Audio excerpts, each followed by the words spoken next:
Given in the figure are two blocks A and B of weights 20 Newton and 100 Newton respectively.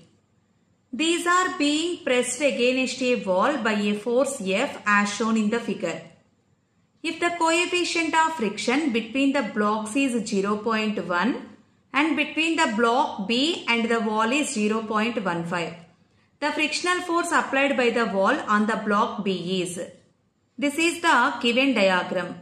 These two blocks A and B pressed against a wall by a force F. These two blocks are at equilibrium position. The resultant force along horizontal direction is equals to 0. At the same time, the resultant force along the vertical direction also equals to 0. In this question, we have to find out the frictional force applied by the wall on the block is. Weight of block A 20 newtons. And F force is applied on block A. Due to this force, A exerts a contact force on B.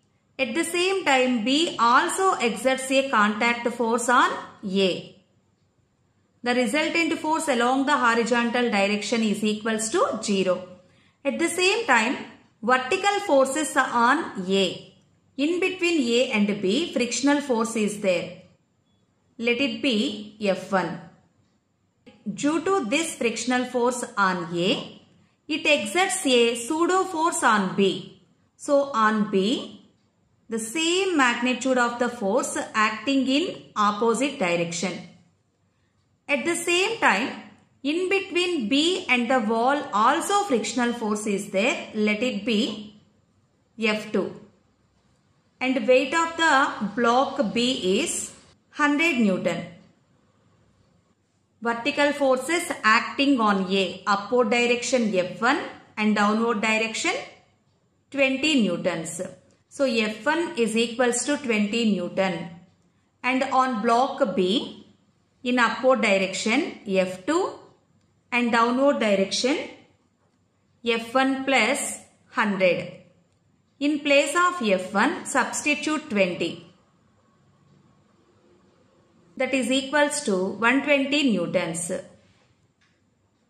The frictional force applied by the wall on the block B is 120 newtons. Second option is correct.